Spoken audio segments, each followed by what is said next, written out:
കേൾക്കുന്ന ഇവിടെ കേട്ടു. നിങ്ങൾ ഈ തെറ്റ് നിങ്ങളെ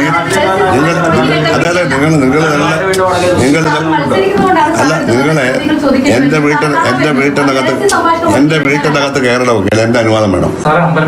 ഇന്നിപ്പോ കയറാം, എനിക്ക് പറയാനുണ്ട്. മുമ്പ് ഞാൻ പറഞ്ഞു, നിങ്ങൾ ഒറ്റയ്ക്കാണ് വന്നത്, ഒറ്റയാളില്ല പറയും. ആരും പറഞ്ഞല്ല. അല്ല പറഞ്ഞു, നിങ്ങളുടെ റിപ്പോർട്ടർമാർക്ക് സർവ്വസ്വാതന്ത്ര്യമൊന്നുമില്ല. എന്റെ വീട്ടിൽ എന്റെ അനുവാദമില്ലാതെ വന്ന് ഞങ്ങൾ ആരോടെങ്കിലും സംസാരിക്കുമ്പോൾ ഇവിടെ വന്നത് കേൾക്കാൻ പാടില്ല. എന്റെ വീട്ടിൽ വരാൻ പാടില്ല എന്ന് അനുവാദമില്ല.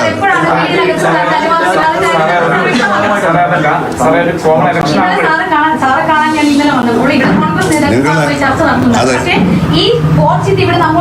ഇല്ല, നിങ്ങൾ വരാൻ പാടില്ല. നിങ്ങൾ ഇവിടെ നിങ്ങൾ ഇനി ഇവിടെ വരുമല്ലോ, അങ്ങനെ വരുമല്ലേ, ഇനിയും വരുമല്ലേ? അല്ലല്ല, നിങ്ങൾ ഒരാൾ സംസാരിക്കാം. ഈ സുധാകരൻ ആയതുകൊണ്ടാണല്ലോ ഞാനിപ്പോ സംസാരിച്ചത്. എനിക്ക് സംസാരിക്കാനുള്ള സമയത്ത് ചൂടാവുന്ന നിങ്ങളാണ്.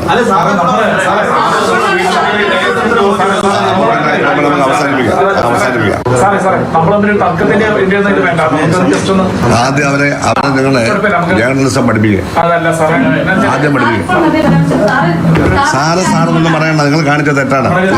നിങ്ങൾക്ക് എന്തെങ്കിലും ഉണ്ടെങ്കിൽ നിങ്ങൾക്ക് എന്നെ വിളിക്കാം. ഇവരിങ്ങനെ സംസാരിച്ചേക്കണേ.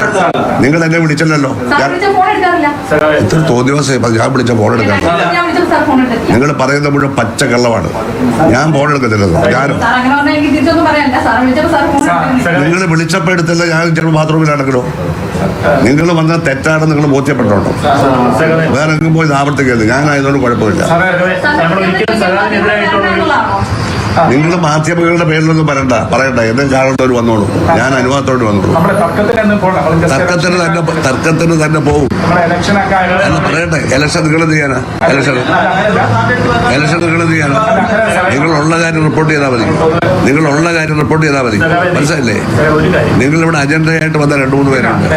അല്ല, ആയിക്കോട്ടെ, അജണ്ട ആയിക്കോട്ടെ. ഉണ്ടായാലും ഒന്നുമില്ല. ഇതൊക്കെ ഞങ്ങളുടെ രാഷ്ട്രീയമാണ്. അവർ പറയുന്നത് രാഷ്ട്രീയമാണ്. മനസ്സിലായില്ലേ? എല്ലാത്തിനും നമ്മളൊരു പ്രൊപ്പറേറ്റ്, ആ പ്രൊപ്പറേറ്റ് പാലിച്ച യാതൊരു കുഴപ്പമില്ല.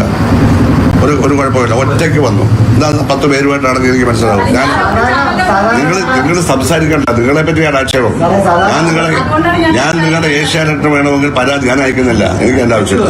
നിങ്ങളുടെ തൊഴിൽ കളയാൻ എടുക്കണ്ട. നിങ്ങൾക്ക് ഞാൻ ഏറ്റവും കൂടുതൽ അല്ലല്ല, നിങ്ങൾ പിന്നെയും ന്യായീകരിക്കുകയാണ്. നിങ്ങൾ ഒറ്റയ്ക്കാണ് വന്നത്. നിങ്ങൾ ഒറ്റയ്ക്ക് വരാൻ പാടില്ല. ഒറ്റയ്ക്ക് നിങ്ങൾ വരേണ്ട കാര്യമില്ല. നിങ്ങൾക്ക് എന്നോട് സംസാരിക്കണമെന്നുണ്ടെങ്കിൽ നിങ്ങൾക്ക് എന്നോട് ഫോൺ വിളിച്ച് പറയാം. അല്ല, ഇവിടെ വന്ന് ബെല്ലടിക്കാം. തൊഴിലിന്റെ ഭാഗമല്ല, അഹങ്കാരത്തിന്റെ ഭാഗം. തൊഴിലിന്റെ ഭാഗമല്ല. നിങ്ങളുടെ വീട്ടിൽ നിങ്ങൾ ഇഷ്ടപ്പെട്ടു. രാഷ്ട്രീയ നേതാവിന്റെ എപ്പോഴും ചെല്ലാം. അല്ല, എല്ലാം ആലോചിച്ചാൽ മനസ്സിലായി. 2-3 പേര് ആലോചിച്ച് പറഞ്ഞു. അത് വെറുതെയാണ്. എന്റെ പ്രതികരണം അവര് ചോദിച്ചില്ല. അവൻ അതിനല്ല വന്നത്. മനസ്സിലായോ? കേരളം മുഴുവൻ ശ്രദ്ധിക്കുന്ന ഒരു മണ്ഡലമാണ് പലപ്പോഴും. അവിടെ മക്കൾ മത്സരിക്കുകയാണ്. അപ്പോൾ നമുക്ക് സ്വാഭാവികമായിട്ടും സഖാവിന്റെ പ്രതികരണം. നിങ്ങൾ പറയുന്നത് ഞാൻ തന്നില്ല. ഇവിടെ പത്രസമ്മേളനം 1.5 മണിക്കൂർ. പിന്നെ എന്തിനാ ഇത് പറയുന്നേ? Why should it talk? ഞാൻ തന്നില്ല 1.5 മണിക്കൂർ. എന്നോടാണോ നിങ്ങൾ സംസാരിക്കുന്നത്? നിങ്ങൾ ഒറ്റയ്ക്ക് ഒളിച്ചും നിന്ന് കേൾക്കുന്ന രീതി തെറ്റാണെന്നാണ് പറഞ്ഞത്. അങ്ങനെ ഒളിച്ചു കയറ്റാലും വേറെ കാര്യമൊന്നും അല്ല കേൾക്കുന്നത്. വേറെ കാര്യമൊന്നുമല്ല. എന്നാലും അത് പാടില്ല. നിങ്ങൾ എല്ലാവരും കൂടെ പ്രൊപ്പറേറ്റീവ് പാലിക്കണം. പ്രൊപ്പറേറ്റീവ് അവർ പാലിച്ചെന്നുള്ളതാണ് ഞാൻ പറഞ്ഞത്. വേറൊന്നും ഞാൻ പറഞ്ഞില്ല. കഴിഞ്ഞ ദിവസമൊക്കെ അമ്പലപ്പുഴ ക്ഷേത്രത്തിലൊക്കെ പോയാൽ ഞാൻ അവിടെ പോയ കാര്യമാണോ പറഞ്ഞത്? എന്റെ വീട്ടിൽ എന്നെ കാണാൻ വന്ന ആളുകൾ ഇരിക്കുമ്പോൾ അവിടെ കീഴിൽ വന്ന ഒറ്റയാളൊരു വനിതാ പ്രതിനിധി വന്നിട്ട് അവിടെ കുറെ നേരം നിൽക്കുകയാണ്. ഞങ്ങൾ കണ്ടില്ല. അതവർക്ക് പറഞ്ഞിട്ട് വരാം. അല്ല, ബെല്ലടിക്കാം. ഒന്നും ചെയ്തില്ല. അങ്ങനെ വരാൻ അധികാരം ആർക്കും ഇല്ലെന്നാ പറഞ്ഞത്. അങ്ങനെ പറയാൻ ആർക്കും അധികാരമില്ല. കേട്ടല്ലോ? എന്താ ഷാജഹാനൊക്കെ ഒന്ന് കലക്കാമെന്ന് വിചാരിച്ചു. ചുമ്മാതാ. നിങ്ങൾ എന്ത് പറഞ്ഞാലും തറുതല പറയാൻ പറ്റിരിക്കുക. ഇവരെ കൂട്ടിയിട്ട് നിങ്ങൾ പറഞ്ഞു. പക്ഷേ എന്റെ പത്രസമ്മേളനം കലക്കാരൻ നിങ്ങൾക്ക് കഴിയും. കേട്ടല്ലോ?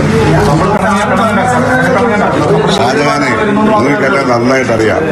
നിങ്ങളുടെ വീട്ടിൽ കൊണ്ടുപോയി എനിക്ക് ഭക്ഷണം തന്നിട്ടുള്ളത് സ്നേഹം കൊണ്ടല്ലേ. ആ സ്നേഹം മനസ്സിലായി. രാഷ്ട്രീയമായിട്ട് വേണ്ട അത് വ്യക്തിപരമായിട്ട് കൊടുത്തതോ അത്രയും പേര് പറയാം. അവിടെ സഹോദരൻ നിങ്ങളെ കുറച്ച് കൂടുതൽ ഞാൻ പ്രോത്സാഹിപ്പിച്ചു, എനിക്കറിയാം. അതിൻ്റെ ഞാനിപ്പോൾ എനിക്ക് ആരെ കൂടുതൽ പ്രോത്സാഹിപ്പിച്ചോ അവർ നമുക്കിട്ട് തന്നിട്ടുണ്ട് കേട്ടല്ലോ. എപ്പോഴും ഞാൻ ഒരുപാട് നിങ്ങൾക്കൊന്നുമില്ലാത്ത പരിഗണന കൊടുത്തിട്ടുണ്ട്. കാരണം ഒരു പെൺകുട്ടിയല്ലേ. കഴിഞ്ഞു അത്രേ ഉള്ളൂ. ആ അപ്പൊ നമ്മളൊന്നും പറഞ്ഞില്ല അങ്ങോട്ടും ഇങ്ങോട്ടും കേട്ടല്ലോ. എനിക്ക് യാതൊരു വിഷമമില്ല. ആവശ്യമില്ലാത്ത കാര്യങ്ങൾ ചോദിക്കുന്നത് ലൈവായിരുന്നാ ഞാൻ പറയുന്നതെല്ലാം ജനങ്ങൾ കേട്ടോണ്ടിരിക്കും. ജനങ്ങളിലെല്ലാം കേട്ടോണ്ടിരിക്കും. എന്താ പറയാ പറയാനുള്ളത്, പുറക്കാട് സജീവൻ എന്ന് പറയുന്ന ഒരു മത്സ്യത്തൊഴിലാളി കാണാതെ പോയിട്ടുണ്ട്. തോട്ടം